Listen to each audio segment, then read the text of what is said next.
Good morning all of you. ఈరోజు మనం చెప్పుకోబడినటువంటి chapter నేము Indian drainage system, భారతదేశ నదీ వ్యవస్థ. భారతదేశ నదీ వ్యవస్థ. ఇప్పుడు మనం చెప్పుకునేదంతా కూడాను RRC group D, NTPC, SSC GD constables, SSC multitasking,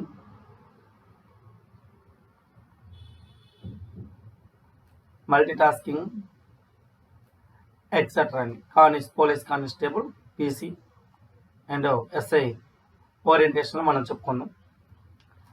first one భారతదేశం యొక్క నదీ వ్యవస్థ. అంటే నదుల గురించి ముందుగా మనం తెలుసుకుంటే, నదుల గురించి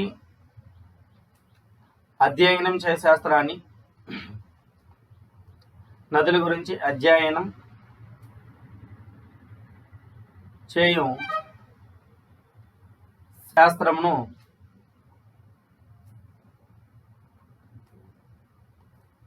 పొటమాలజీ అని పేర్కొంటారు. అదే సరస్సుల గురించి అధ్యయనం చేయడాన్ని, సరస్సులు గురించి వివరించే శాస్త్రాన్ని అధ్యయనించే శాస్త్రం అయితే లిమ్నాలజీ అంటారు. ఓకేనండి. ఇప్పుడు మనం ఏమన్నామంటే భారతదేశం యొక్క నదీ వ్యవస్థ. చూడండి సార్, ఇక్కడ భారతదేశంలో నదులు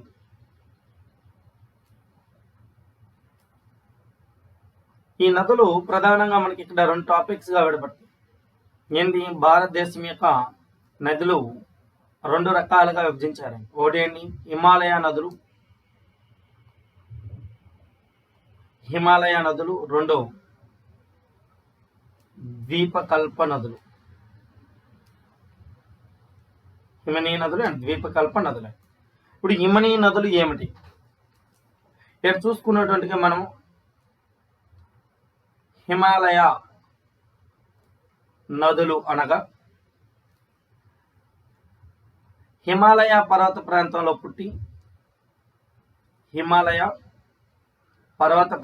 పుట్టి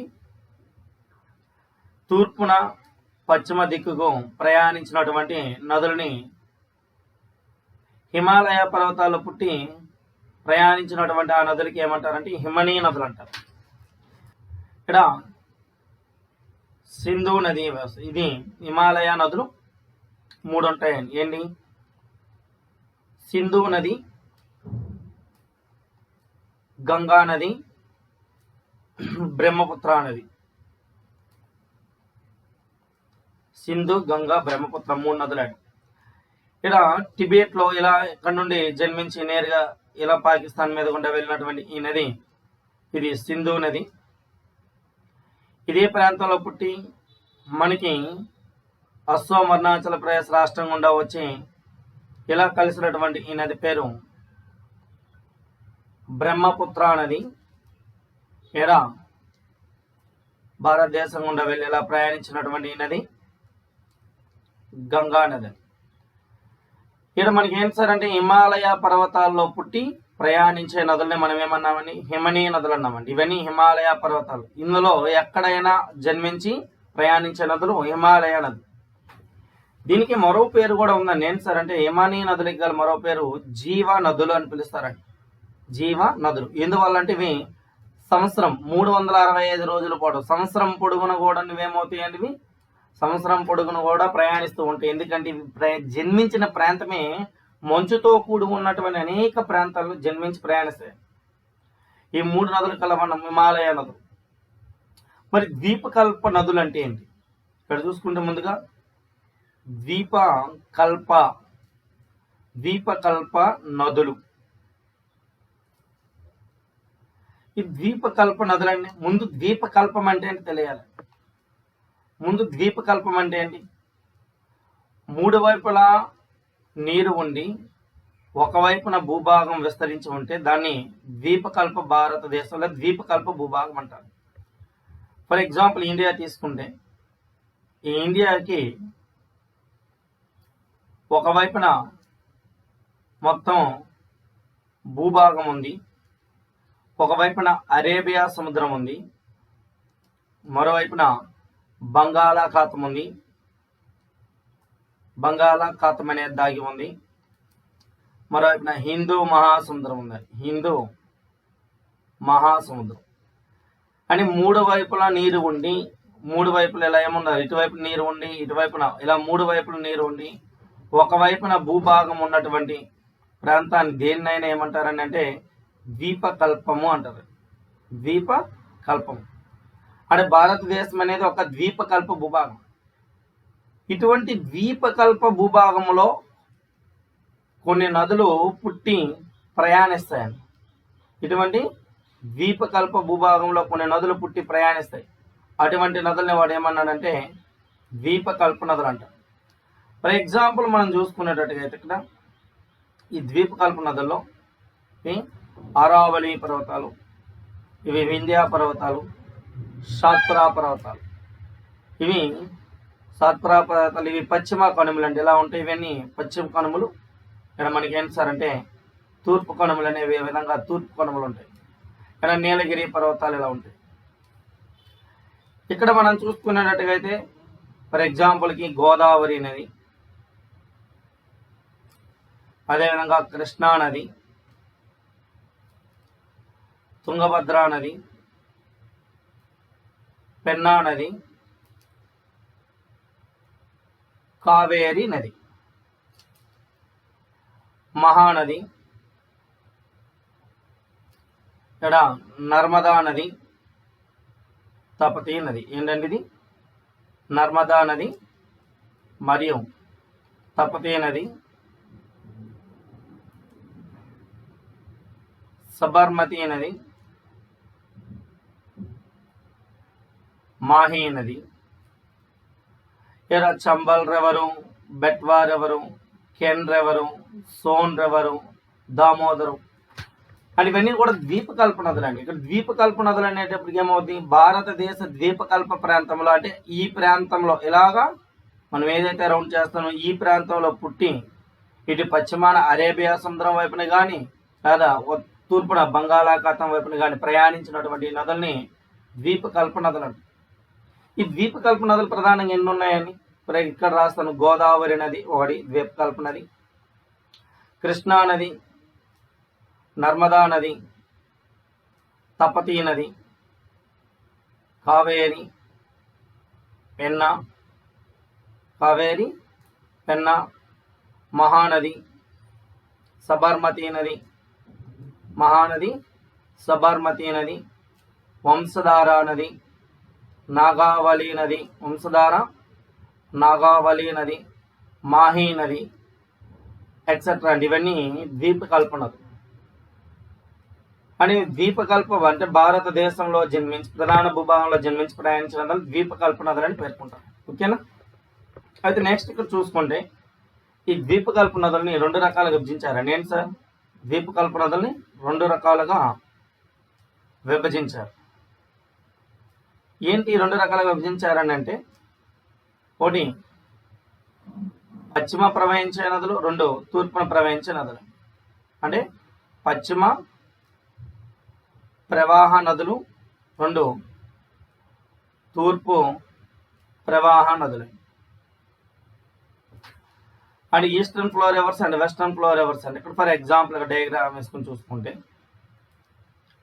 మనకి ఈస్టర్న్ ఫ్లో రివర్స్ చూసుకున్నాం అనుకోండి, ఏమొస్తుందని గోదావరి నది వస్తుంది, కృష్ణా నది వస్తుంది, తుంగభద్రా నది, పెన్నా నది, కావేరి నది, వైగా నది, మహానది, వంశధార నది. అంటే ఇక్కడ మహానది కావచ్చు, వంశధార నది కావచ్చు, గోదావరి నది, అదేవిధంగా మనకి ఇక్కడ కృష్ణా రివర్ కావచ్చు, తుంగభద్రా నది కావచ్చు, పెన్నా నది కావచ్చు, కావేరి నది, వైగే నది, వైగే నది. ఇవన్నీ ద్వీపకల్ప నదుల్లో తూర్పున ప్రవహించే నదులు. ఇవన్నీ ఏంటి సార్? తూర్పు వైపున ప్రవహించే నదులు.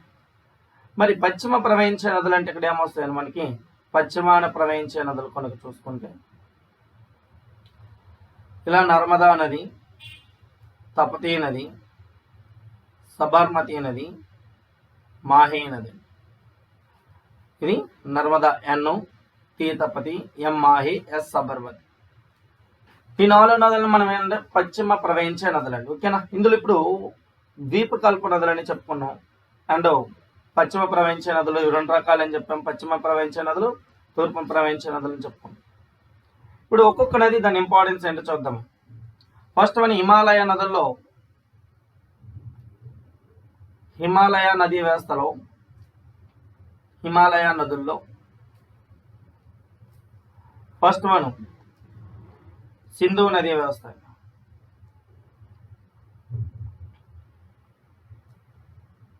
సింధు నది వ్యవస్థ కోసం చెప్పుకున్నాం. సింధు నదిని సంస్కృతంలో సింధు అని పిలుస్తారు. సంస్కృత పదం అనేది సింధు. దీన్ని లాటిన్ భాషలో ఇండస్ అంటారు. దీన్ని గ్రీక్ భాషలో సింథోస్ అంటారండి. గ్రీక్ భాషలో సింథోస్ అని పిలుస్తారు. ఇలా సింధు నదికి ఈ పేర్లు కలవండి. ఓకేనా. ఈ సింధు నది సాధారణంగా మొత్తం పొడవ కనుక చూస్తే సింధు నది యొక్క పొడవ అని అడిగితే 2800 కిలోమీటర్ల వరకు పొడవ కలిగి ఉంది. ఈ సింధు నది మనకి ప్రధానంగా ఈ నది ఇక్కడ ప్రాచీన భారతదేశంలో, దీని యొక్క ప్రాచీన భారతదేశం చూసుకుంటే ప్రాచీన భారతదేశంలో మనకి సింధు నది ఒడ్డున మొదటిసారిగా ప్రాచీనంలో నుండి వస్తే ఈ సింధు నది ఒడ్డున ఒక నాగరికత అనేది వెలిసింది. ఏంటి ఈ నాగరికత? సింధు నది ఒడ్డున ఎప్పుడైనా ఏదైనా ఒక నాగరికత వెలిసిందంటే నదుల ఒడ్డునే నాగరికత, సివిలైజేషన్స్ ఉంటాయని. ఇండస్ సివిలైజేషన్ అని, ఇండస్ వ్యాలీ సివిలైజేషన్, సింధు లోయ నాగరికత, సింధు నాగరికత. ఈ సింధు నాగరికత, ఇండస్ సివిలైజేషన్ అనేది సింధు నది ఒడ్డున ఏర్పడింది. దాదాపుగా దీనికి ఉత్తరాన జమ్మూ అండ్ కాశ్మీర్ రాష్ట్రం నుండి చూసుకుంటే ఇక్కడ బెలూచిస్తాన్ నుండి అదేవిధంగా మహారాష్ట్ర, గుజరాత్ అండ్ ఉత్తరప్రదేశ్ సరిహద్దుల వరకు ఈ ప్రాంతం అంతా కూడా సింధు లోయ నాగరికతకు సంబంధించిన ప్రాంతం. వీళ్ళు ఎక్కువగా ఎవరితోనే ఉండేవాళ్ళని మెసపటోమియా నాగరికత వీళ్ళు ఎక్కువగా వర్తక వాణిజ్యం చేసేవాళ్ళని. మెసపటోమియా మీన్ ఇరాక్ ప్రజల, ప్రస్తుతం ఇరాక్ అని. వీళ్ళు టైగ్రీస్ అనే నది ఒడ్డున వీళ్ళు ఎక్కువగా నాగరికతను వెలిసిందని మెసపటోమియా నాగరికత. ఇప్పుడు ఈ సింధు నది ఎక్కడ జన్మించింది, దీని యొక్క ఉపనదులు ఏంటి, దాని ప్రాముఖ్యతను చూద్దాం. సింధు నది ఎక్కడ జన్మించింది, దీని యొక్క ఉపనదులు ఏంటి, దీని యొక్క ప్రాముఖ్యతను చూద్దాం.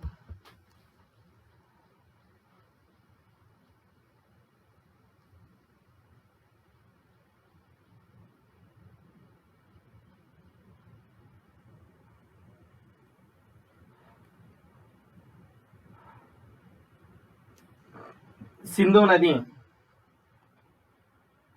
టిబెట్ భూభాగంలో కైలాసగిరి పర్వతాలండి. ఇవి కైలాసగిరి పర్వతాలు. టిబెట్లో కైలాసగిరి పర్వతాలండి ఇవి. ఈ కైలాసగిరి పర్వతాల్లో మానస సరోవరం అనే ప్రాంతం అండి. మానస సరోవరం అనే ప్రాంతంలో జన్మించి ఇక్కడ నుంచి ఇందులో బోకర్చు అనే ఒక ప్రాంతం అండి. ఎక్కడని బోకర్చు అనే ఒక హిమనీ ప్రాంతం నుంచి, బోకర్చు అనే ఒక హిమనీ ప్రాంతంలో జన్మించి ఈ నది, బోకర్చు అనే ఒక హిమనీ ప్రాంతంలో ఈ నది జన్మించి నేరుగా ఈ నది చైనా నుండి ఇండియా మీదుగా పాకిస్తాన్ మీదుగా వెళ్ళి పాకిస్తాన్లో కరాచీ అనే ప్రాంతం అండి. ఇది కరాచీ అనే ప్రాంతం వద్ద ఏ సముద్రంలో కలుస్తుందంటే అరేబియా సముద్రంలో కలుస్తుంది. చూసుకోండి సార్ వన్స్ అగైన్. సింధు నది టిబెట్లో కైలాసగిరి పర్వతాల్లో మానస సరోవరం అనే ఏరియాలో బోకర్చు అనే యమనీ ప్రాంతంలో జన్మించి ఈ నది చైనా, భారత్, పాకిస్తాన్ దేశాల మధ్య గుండా ప్రయాణించి 3 దేశాల గుండా ప్రయాణించి పాకిస్తాన్లో కరాచీ అనే ప్రాంతం వద్ద అరేబియా సముద్రంలో కలుస్తుంది. ఈ నదికి ప్రధానంగా కొన్ని ఉపనదులు అనేవి ఉన్నాయండి. ఏంటి ఆ ఉపనదులు?